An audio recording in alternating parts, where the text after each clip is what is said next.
Hi, hello, and welcome to our special Christmas edition. Our idea today was to make it a bit more interactive and funny, and that's why today we are doing all on our four own. So we combined the practicals and the lecture, and we have a few interesting things together to show you today. First, there's a quiz where you can participate, but also the lecture team, Sebastian and I, will participate, and we will write our answers or our ideas there. And I think you also have the possibility to win something. What can the students win today? So yeah, you can, if you're in the top 10 of all participants, you can choose 3 of these here. So whatever you want, and also one of these if you want to. One, so, wow. Yeah. So yeah, it's definitely worth to participate. That's a motivation, yeah. Okay, but should we start? Yeah, we also have an agenda for today. Yeah, so please, Mich and Julia, start with the practicals. Yeah, so we need to be a bit serious in the very beginning and some organizational matters. Then there is this cool quiz. But then what is happening next? Yeah, then I'll do an example about function pointers, which is something you probably won't need in the assignments nor the exam, but it's some very interesting technique that some of you may have already applied when using some library functions during your assignments.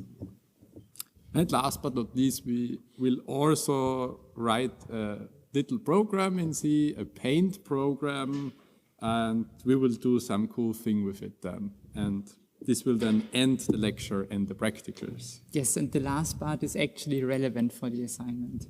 Yeah, this is actually true. In the paint, we show a bit about file I/O. Okay, then the boring stuff, the organizational matters, but the most important stuff probably. Assignment interviews for assignment 2 and assignment 3. You probably should be registered to an assignment interview. If you haven't done this so far, then it's a good point now to register to the interviews. They start tomorrow and will last until next Friday. And yeah, I think we talked about it last time already, but just to repeat this, you need to be able to explain your codes, assignment 2 and assignment 3. You need to be able to answer questions related to your code. And the most important thing is you will code during the assignment interviews. It will not be a large program, but it will contain everything that you have used in A2 and A3. Usually I would say you need like 20 minutes, 30 minutes, but it might happen that you maybe have some bug introduced and need to fix it and so on. So please plan for enough time that you are not stressed there, that you can finish programming without needing to worry that you miss some, that you have some other things to do later on. Because we don't want you to fail the interview just because you have to hurry. Yeah, I don't think that you will need 1.5 hours, but plan for it. This makes it probably easier. Okay. And then today we release assignment 4.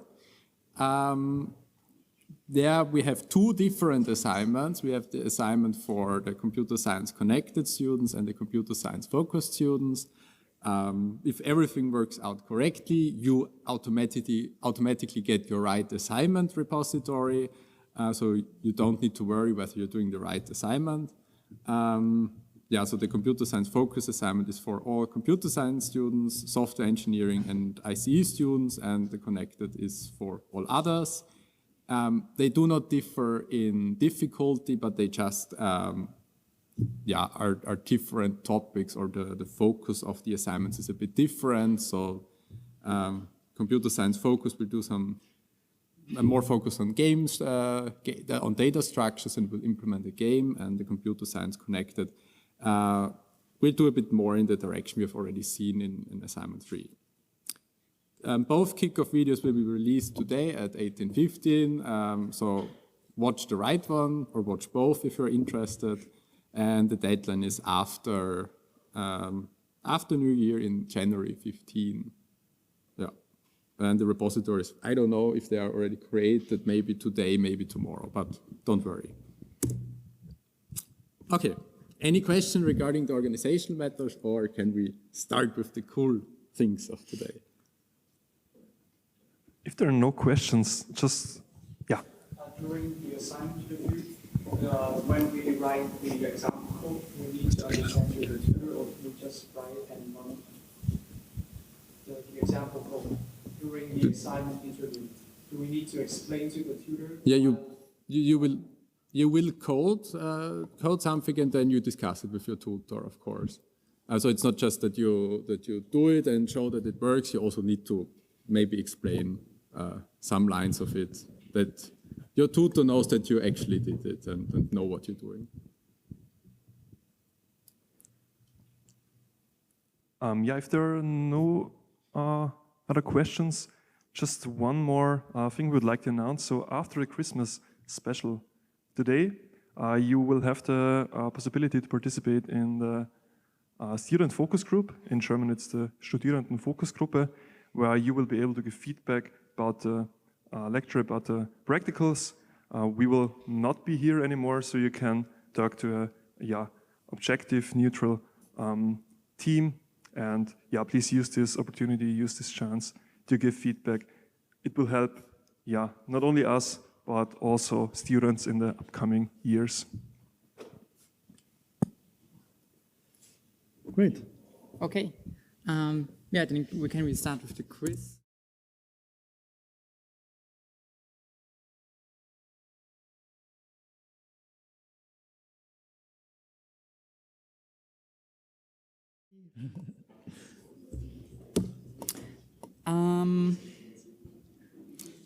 Yes, so the next thing I want to do is function pointers, which combines two concepts we already know.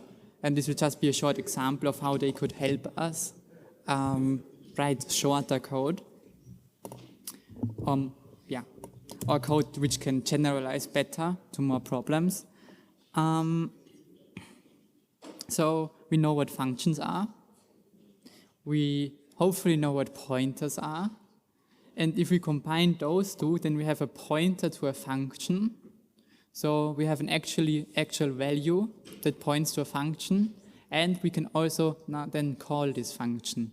So in a high-level overview, we can store a function in a variable and then call these functions. And this could allow us to pass functions to functions as parameters.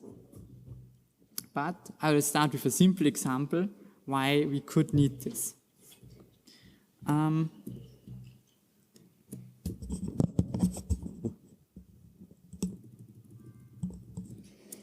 So I want to have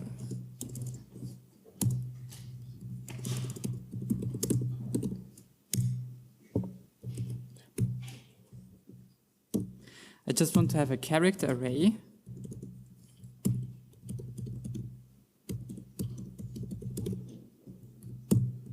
and now I want to write a function which gets me the largest value in this array, or a pointer to the largest value.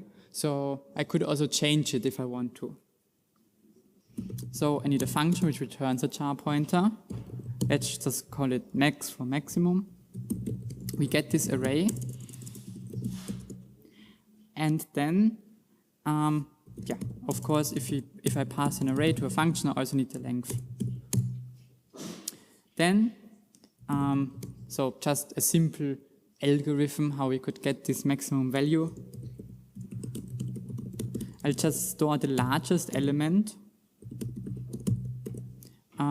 as a pointer. So I'll store the pointer to the largest element while I loop through this array.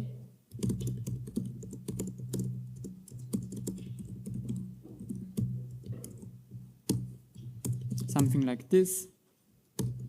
And now if the array at position I is bigger than our largest element, so I need to dereference here, of course, because this is just a pointer to the largest element, then I'll set the largest element to the address of array I. So I could also write array plus I. This is the same thing. And then I'll just return the largest element. Okay, let's test this.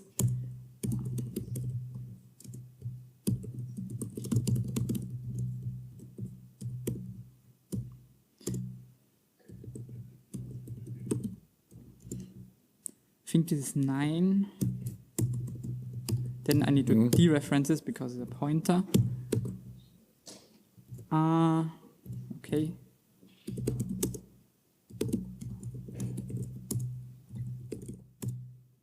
Yes, and this seemed to work. So we actually got a pointer to this 5 here.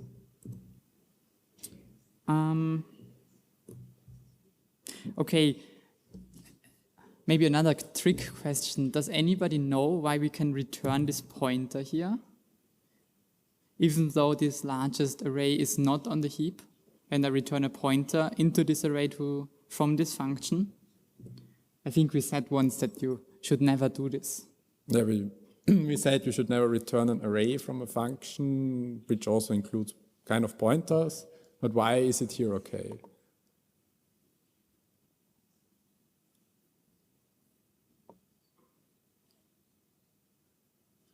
So ask differently.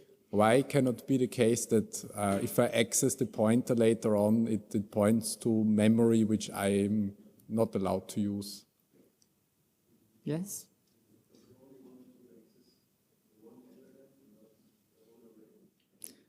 Okay, because we only want to access one element and not the whole array. No, this is not really the reason.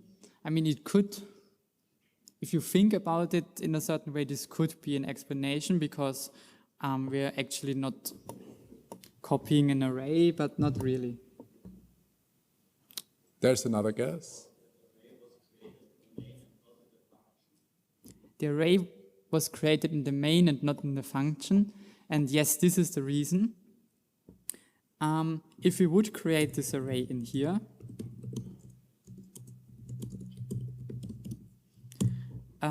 then this wouldn't work because this array is created in here, and once we return from this function, this array will be deleted from memory. We can't exit it anymore. We don't know what's there now.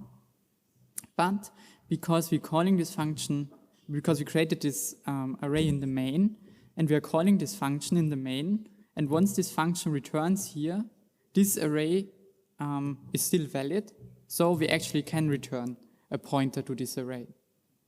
And everything, all we need to make sure is when we use this function that the pointer we pass in here still points to valid memory once this function returns. And I can't think of any way right now how this wouldn't be possible. I think this is always the case. It could only be the case if you then take the return value of the max function and return it from the main function, which is then another function. This would be a possibility, but in this setting, this is not possible. Mm-hmm. Okay, but now, as you've already seen up here, I have this struct person, and I want to create an array of this struct. Maybe like this. And now I need 3 elements.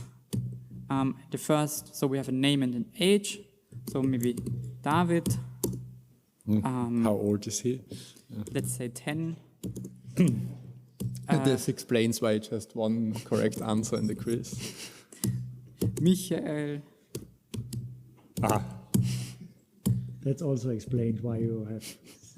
okay, you have no answers. Yeah. And yeah. And let's also do Sebastian. Maybe something smaller than 63. So we know, so we have again the middle one is the one we want if we want to find the oldest person in this array. So what I want to do now is I want to print the oldest person, and I want to print the name and the age. But I can't use my max function here, because here we take a character array, and yeah, if I iterate here over this character array, this is definitely something different, because if you think about it, a character is 1 byte, and the person is, we don't know how many bytes, but more. And if we now have this pointer into this array, and here we access the next element, then we would have a pointer somewhere into the first person, because we have here more than one, this person is more than 1 byte, and then we point somewhere into it. And also the second problem is we can't compare this person struct just via this operator here. We somehow need a way to specify how to compare this. And what I want to do now is I want to write this function bigger than person, which just compares these 2 elements of this struct and then returns the older one. And I want to pass this to this max function here. To do this, we need 2 more things. So this is similar to the qsort function you may have used in your assignment. First, we need the size of one element, because the char is 1 byte, the person is more, and we could have different structs of different sizes, and we want to iterate over this array. And because we don't know how much we need to increment the pointer each time, we need the size. And then now I want a pointer to a function, which I can use to compare 2 elements of this array. And the syntax for a pointer to a function is very similar to how you would create a function itself. So you just have the return type, then you need this parenthesis with the asterisk. I'll call this bigger than, so the function name, and then afterwards I just have the parameters. And I want to pass 2 char pointers to this function. And then this function should cast those char pointers to the correct pointer type and then to the correct comparison. So here we have this. And now in here, I need to cast this to a person pointer like this. And then I can access the age. And the same thing for the second person.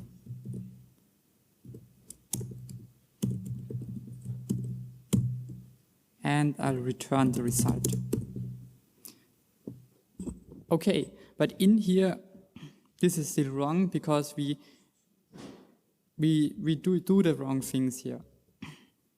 Now we have this character array, so we don't want to index into this array by just I. So character is a byte, so if in the first iteration we would index 1 byte into this array, then 2 bytes, 3 bytes, but we want to index size of person into this array. So let's just say the size is 12. Then in the first iteration we want to access 0, then plus 12 to get the pointer to the next person, then again plus 12 to get the pointer to the third person. So basically, you take now the character pointer, you take the character pointer to the person array and implement the pointer arithmetic on your own. Yes. Yeah, normally this would do, the pointer arithmetic would do this for us, but now I need to implement it myself because we're always working with this char array, but we could have different types here, not just this char. So in here, we don't need this here. We need to call, the function pointer now. So bigger than, then we can just do array plus I, and then our largest element. And I think, Yeah, this here is still fine. Yeah, here the length is not correct, because if we still assume that here in the length we pass how many elements there are in the array, we need to now multiply it with the size, because here we increase it by size to get the correct iteration.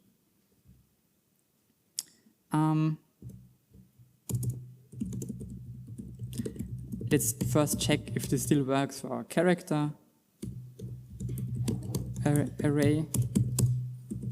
So also need the comparison function then for the character array, because you always need to write the correct comparison function depending on the data type that you're using.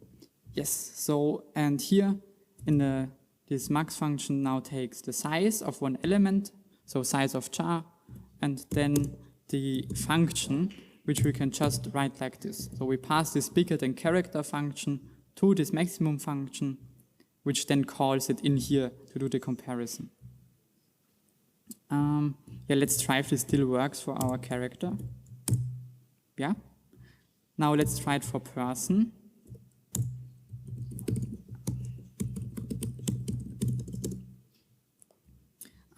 So this will be a pointer. I'll call this max function. What is my array? It's array 2. This is the person array. I'll need the length. We just had 3 elements. We need the size of this person. And we need the function to compare two structs, 2 elements of this person struct, so which is bigger than person.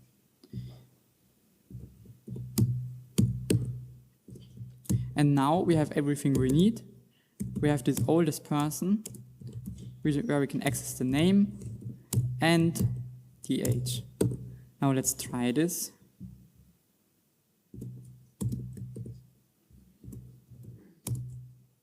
Okay, we get some warnings. Incompatible pointer type, because we here pass this person array to a char pointer, which C does not like. So let's just tell C that we know what we are doing now and cast this to a char pointer, and then the return type back to a person pointer.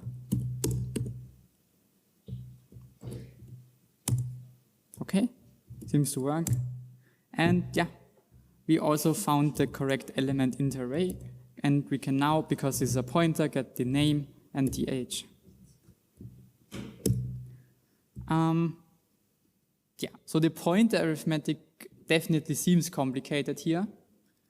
And I think it's okay if you couldn't follow the pointer arithmetic. Maybe just the takeaway should be that we can use function pointers to pass this function here, which we then can use here and call. So for different situations, we could also have a sort function like qsort from the library, and we don't know how we should sort the elements in this array. And then we can pass a comparison function, which is either says, okay, we sorted, like if we do one element is bigger than the other or smaller than the other, we could just flip the direction which we sort the array. Or also if we have different types, as we've seen here, we can implement different functions on how to compare structs. Or yeah, probably in your assignment 3, if you have used the qsort function, then you implemented also a function that compares 2 items of your shopping list and needed to sort them, I think, alphabetically. So you implemented such a function maybe during the assignment. Mm-hmm. I saw at the question hour, I saw a few who used this qsort function, and I thought it would be nice to show you how one could code such a function which takes another function as an argument. This is also a concept you will see again later in your studies. Very often. Yeah. I have a few questions. Mm-hmm. So, okay, on my understanding, you created or you modified the max function to not only work for characters, but also for persons in this case. How can you hand over a function to another function without executing it directly when you hand it over? Yeah. Note here in this max function, I just write bigger than person without these parentheses. If I write these parentheses here, I would execute this function, but this is not what I want.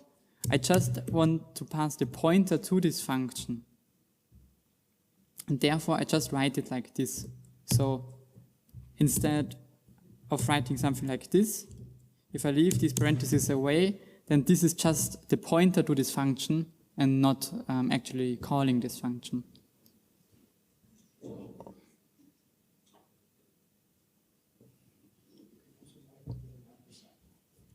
Yeah, so if you write it like this, with an ampersand, this is also fine. I think both ways just do the same thing. Yeah, they're equivalent. You can more or less write it like this, that it, yeah, it's similar to the if you take just a usual variable and take the address of it. So you take the address of the function now, but you don't need to write it.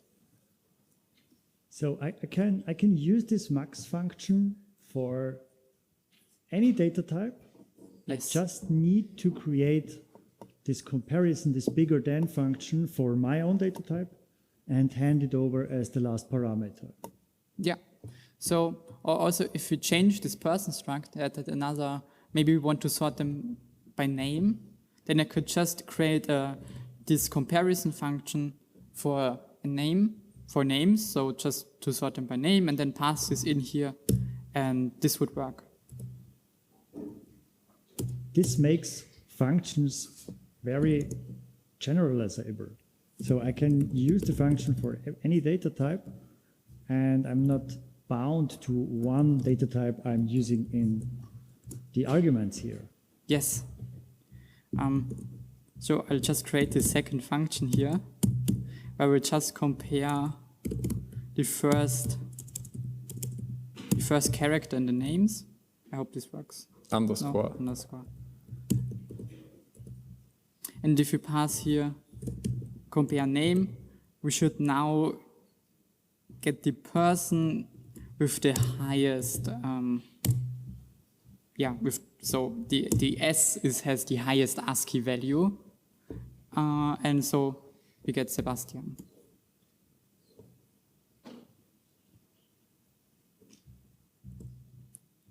Any further questions, David? No. I think today is the lecture where we confuse everybody. So it's fine. That's our Christmas gift for today. Okay. If there are no questions from you, we would continue with your file I/O example. Yeah.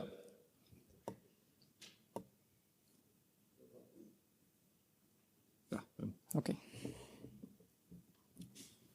Change the positions. Okay, let me open the paint. Don't need that and that. Okay. I must admit I already implemented the paint before. So I already have like a working implementation where we have a picture and where we can color pixels in the picture and get a very simple paint program in C. This already works. I can show it to you.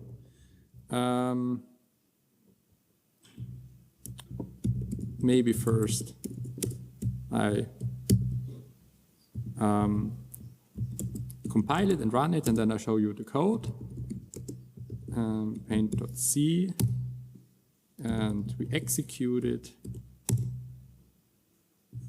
Then we have some bit smaller, some program here, and we get this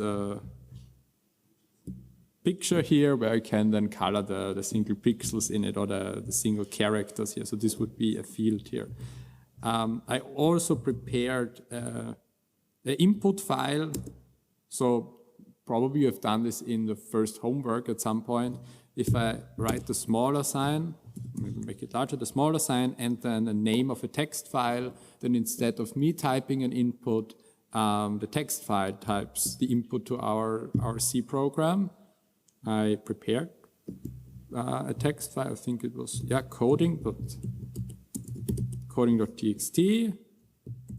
And now this colors now automatically the pixels here, and let's see what is happening. We draw a C here in the program. So instead of me typing always color the pixel in white, this is already written in the text file. Okay, so wonderful creation here. And now the problem is I want to store the picture somehow, because if I close the program, then everything is lost, and I want to store my picture at the very end. Yeah, so this is the goal. And how to store something, yeah, we need a file. So that's why we talk about file I/O. Yeah, so this is what we want to do. We want to save the image somewhere.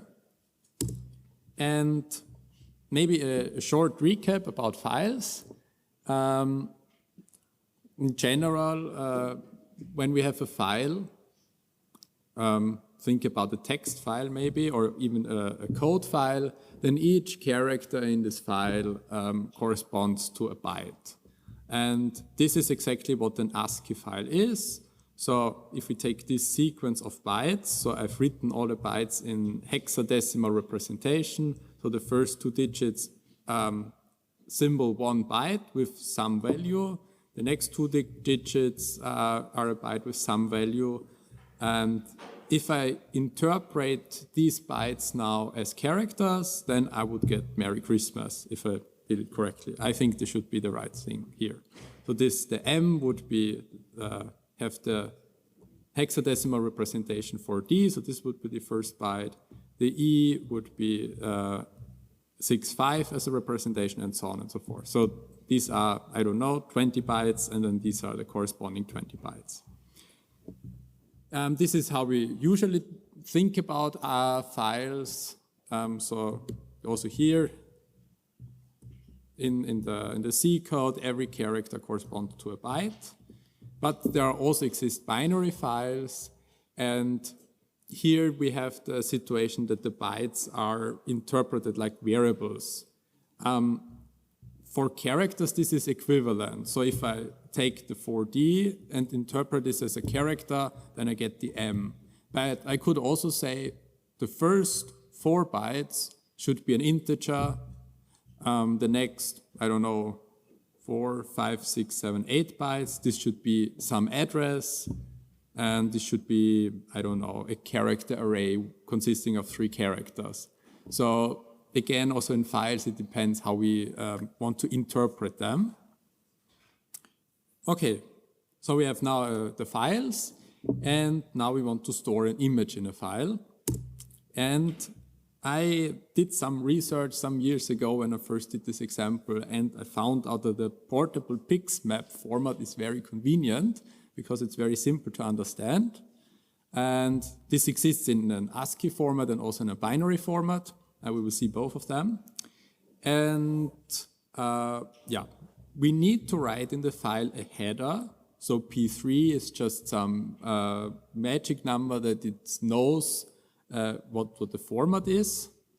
Then we need to specify the number of rows and the number of columns of the image, and a value range. So I think in our case it's just 255 because we want to store each pixel with red, green, and blue. So in red, green, blue, and we specify for red, green, and blue yeah, how much it's red, how much it's green, how much it's blue.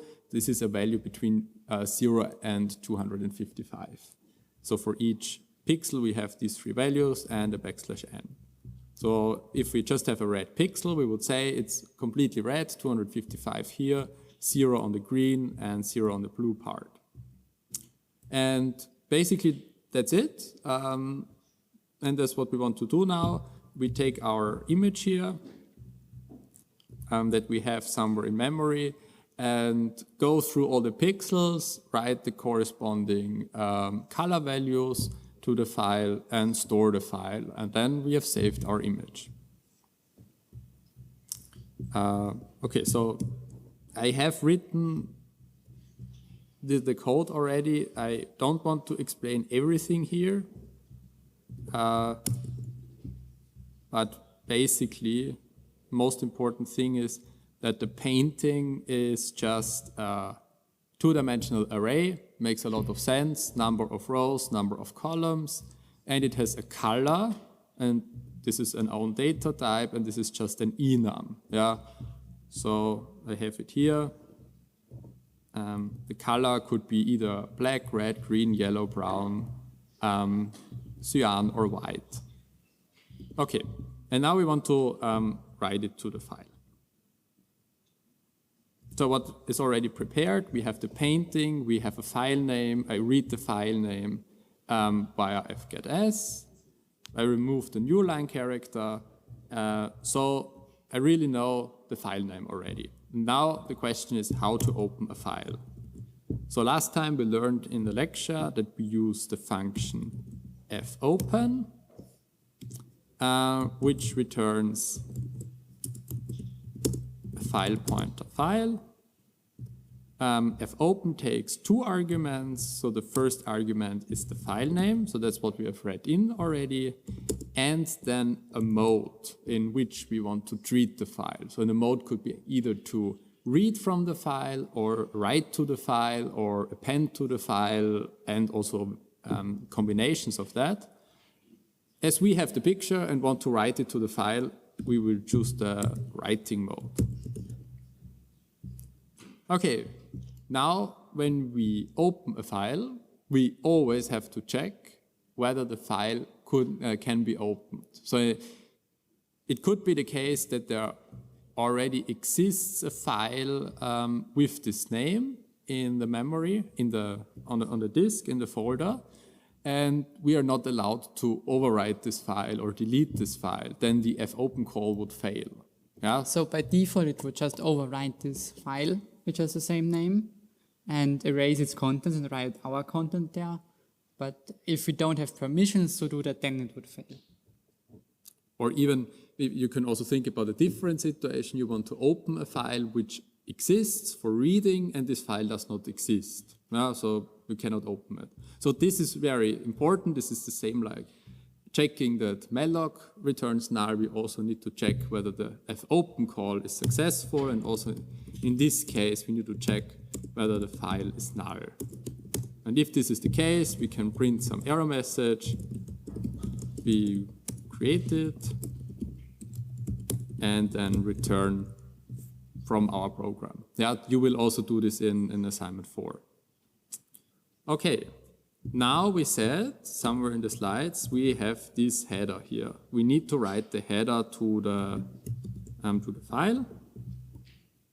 And now this is rather easy because we can write to a file in the same way as we write to the usual output to the terminal with printf.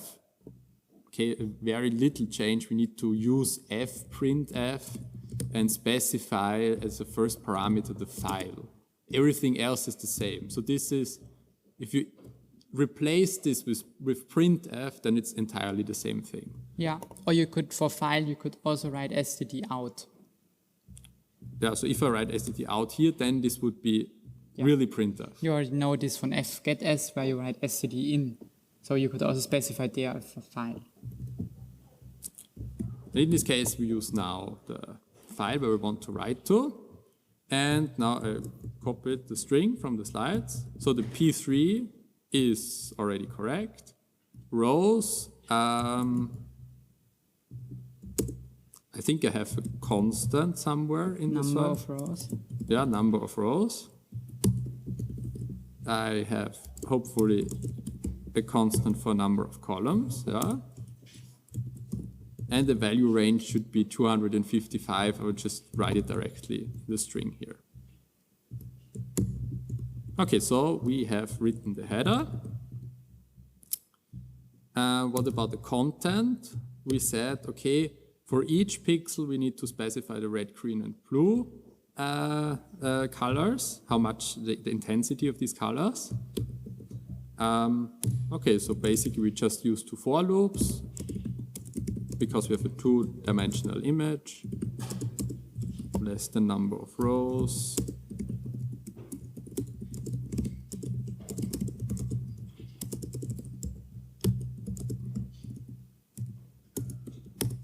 Okay, and now we can again use fprintf for each pixel. So we need to write again the file, then we set this format.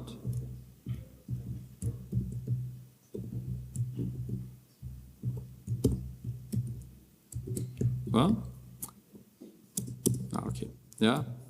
Then, okay, now how do we get the red, green, and the blue? This depends now on the, it depends now on the color of the image. And what I did here, we have the colors. We know in an enum, the first element has the value 0 by default, the second the value 1, 2, 3, and so on. And I also have an array of constants.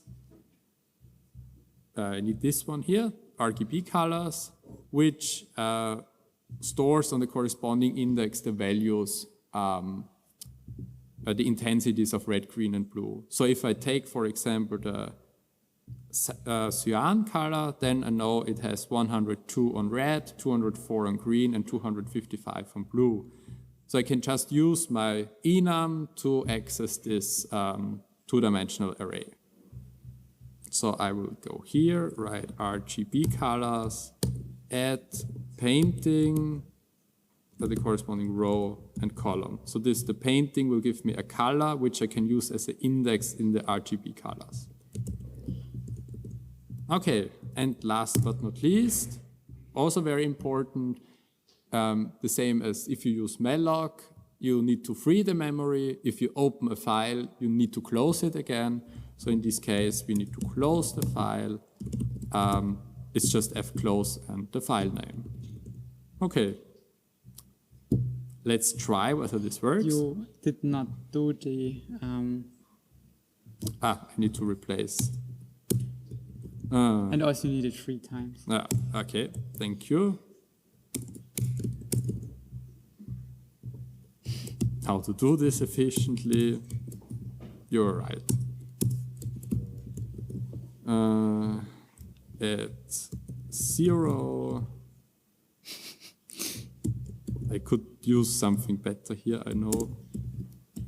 1 and a 2.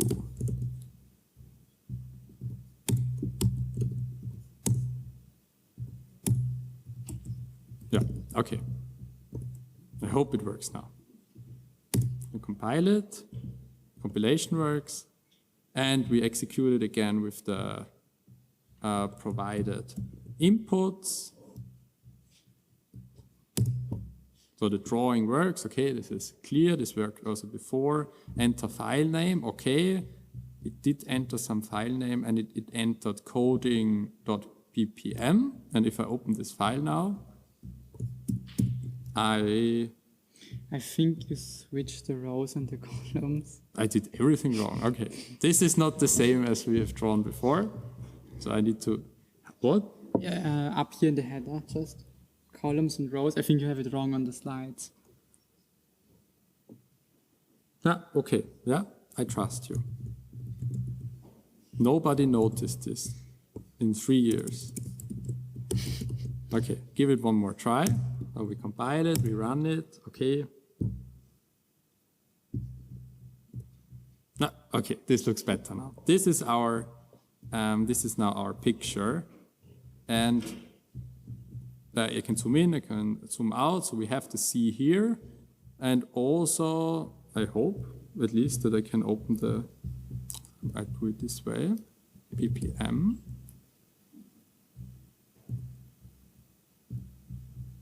If I disable this, it shouldn't work anymore. Come on. I think you can I right click and then open with. Text editor. Okay. And now we can also see the representation in the file. So we really have the header here, then the rows and the columns in the correct order, the value range, and then all the pixels here. And if we move on, at some point there should be hopefully, yeah, here's a different pixel than here. So this is then probably the white and the blue ones. And yeah, for each pixel we have one line here. So it's about 419 lines in our file. We can do the whole thing a bit different as well. We talked about the binary files. So instead of, if I open it one more time, instead of writing here 1, 2, 3, 4, 5, 6, 7, 8, 9, 10, 11, and the \n, 12 characters for each pixel. So 12 characters would correspond to 12 bytes that I need to write. We know that a number between 0 and 255 can also be represented as a single byte. So it would suffice that we just write a byte which has the value 220, a byte which has the value 225, and a byte which has the value 255. And this also exists. We can also store the plotted pixel map in a binary format where we then just write 3 bytes for each pixel, and the first byte is interpreted as the red intensity, then the blue, and then the green one. And we can also do this. So I will move down here. In the opening process, we can write here a B to indicate that we open it now in binary format, but this is not necessary, at least on Linux. The header should be still the same, except that we have a 6 here instead of the 3, but this should be still a string. And now for each pixel, we don't write the ASCII values of the numbers, but we just write the binary representation of the 3 intensity values. And we do this now with a different function. We take now fread, and the fread function, fwrite, thank you. The last parameter is very easy. This is the file. Then the first parameter of the fwrite function should be from where we want to write the bytes. So this could be a pointer to an integer, this could be a pointer to a character array, or it could be a pointer to the array which stores the intensity values. So we take RGB colors, and then we take it at painting row column, and this should give me already an array, right? Mm-hmm. Yeah, okay. So this is fwrite, this is the first parameter. Second parameter is then the size, and then we also have an n.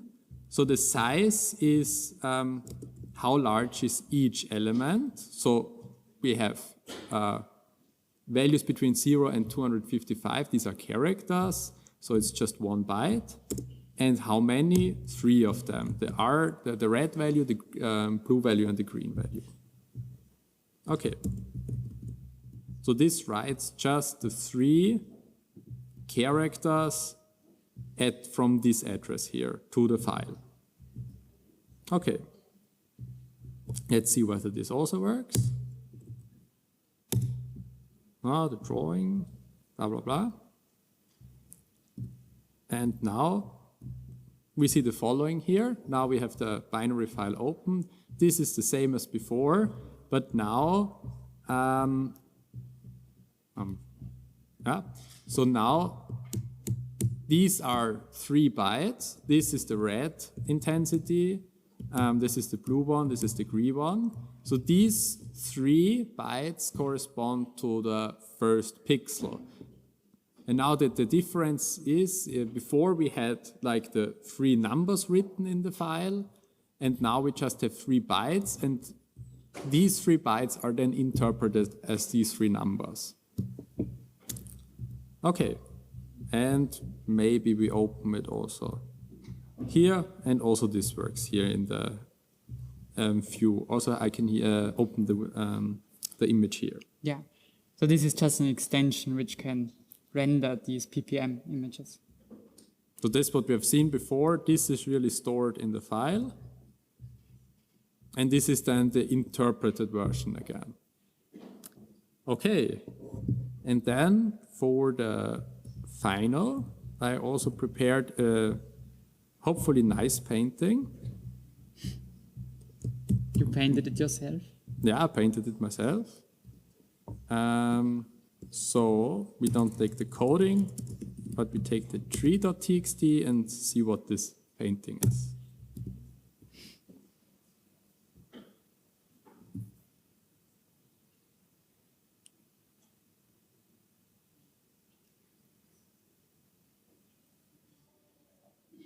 Okay, and I think this is now a good point to stop this example, but also to stop the lectures and the practicals. Maybe David and Sebastian can come here again. Yeah, thank you, Michi. It's a very, very nice painting. How long did it took you to create this one? Did you create it with your program? Yeah, I created it with my program. Wow. 15 minutes probably. But that's worth. So, yeah, thank you so much for being here. That was our a bit more extensive Christmas lecture than we thought. Sorry for that. But yeah, thanks again for being here. I hope the lecture and also the practicals was insightful and interesting for you. We do our best to make it as interactive as possible. Any other ideas from your side, Sebastian? Not really. Wish you all the best for assignment 4, for the exam, and yeah, of course. Chocolate? Yeah. Thank you for remaining. Please get your rewards here after we are done with the lecture practicals. Just get here and grab the chocolate and orange, whatever you want. Yeah. So all the best for assignments, all the best for the exams, and a Merry Christmas to all of you. Thank you.